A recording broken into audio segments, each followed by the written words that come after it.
the federal government. Shortly after joining the suit, the Bush administration made another announcement. Tonight, I'm proposing $1.2 billion in research funding so that America can lead the world in developing clean, hydrogen-powered automobiles.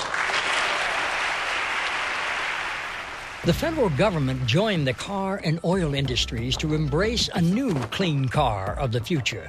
With more than $1 billion federal dollars up for grabs, over the next few years, the campaign for hydrogen fuel cell vehicles began to sway California.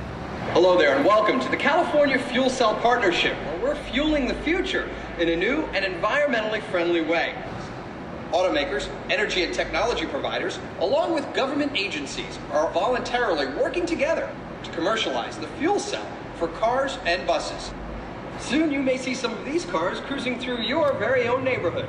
We will not just dream about the hydrogen fueling stations. We will not just dream about the hydrogen cars. We will build it. The hydrogen Hummer is not a production vehicle, it's a concept vehicle. It's a way for Governor Schwarzenegger to have a property at various events that he goes to when he unveils a new hydrogen refueling station at LAX, for example. I'm going to encourage the building of a hydrogen highway to take us to the environmental future. While hydrogen fuel cells offered an exciting alternative sometime in the future, what would happen to the technology of today? What would happen to the electric car? It all came down to a decisive meeting at California's Air Resources Board. Citizens and industry alike testified as CARB prepared to vote on the fate of the electric car. I'd also like to thank all the other stakeholders, particularly also the auto industry, who is going to also have a major impact here. I like the fact that hydrogen might be in a position to displace the petroleum products. I share your optimism on fuel cells, just not to the extent. I think it's a bait and switch strategy. I hope I'm wrong. I'm concerned that we've picked numbers that are based entirely on fuel cells. What if fuel cells don't work? It seems that most of the recent changes to the mandate have been designed to ease the burden on the automakers. You're part of the Environmental Protection Agency, not the Corporate Profit Protection Agency. I think that we've been a contributor to this marketplace, too. I agree. But remember, there are many of you, we just had, when I'm giving more time to the auto manufacturers.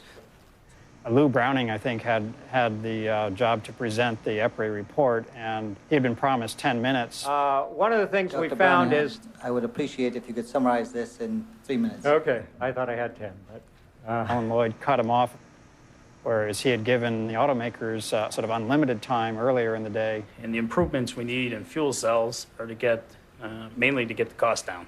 In addition, we've recently certified and introduced the Honda FCX fuel cell vehicle. Largely, this work is being pushed forward through the California Fuel Cell Partnership, which has been very valuable in pulling together the diverse interests. Any new information on batteries that sort of didn't mesh with the overall conclusions was really just shut out very fast by Alan Lloyd. Let's get it clear, I'm not trying to show any bias or anything here. And there were 80 people who came to speak for electric cars and only 2 industry representatives on the side to kill the mandate.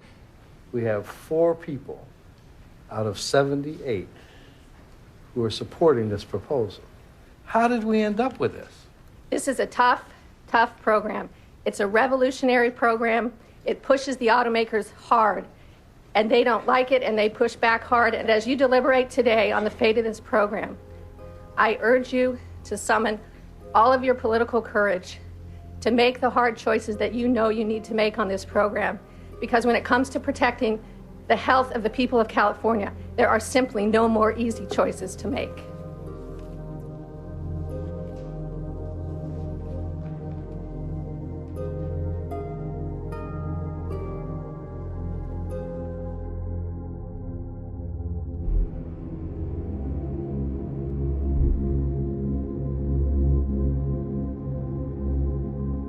I saw this as losing this wonderful opportunity that we had really invested a great deal in the infrastructure, in the technology. It was like the rug was pulled out. They gave it away. And to me, that's just sad. It's a sad commentary on the way our society and our system in the United States works. When GM introduced the EV1, California was setting the toughest auto pollution standards in the nation. 10% of all cars sold here this year were to be zero-emission vehicles. But California dropped those standards after being sued by automakers. But a lot of the vehicles, the Honda vehicles, the General Motors vehicles, were all leased, and nobody had the option to buy. So the automakers took advantage of that and pulled all the cars off the road. They weren't willing to let people take the cars and actually drive them and keep driving them like normal cars. I tell you, when I noticed that GM was losing interest was when I wanted to release my car, and they wouldn't let me. I've never had a product I've had to beg and fight and cajole and persist so much to get, and then had to try and beg and fight and find any way possible to try and keep. Well, they did not give the option They didn't to give you buy. an option to buy. They said, thank you for leasing the car. Turn Bye-bye. it in now. Turn it in That's by it. such and such a date, or you're going to be held liable.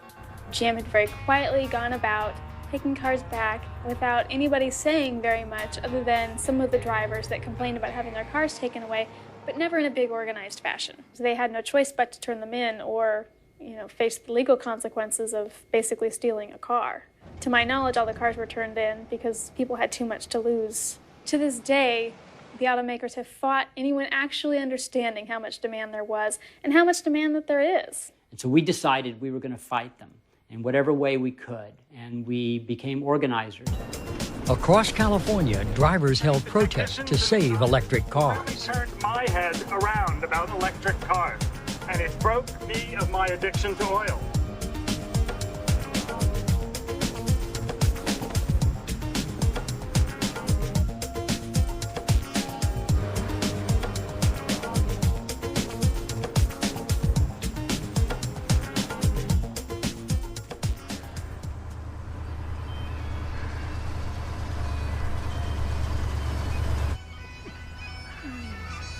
Unable to change policy, activists staged a funeral to raise public awareness.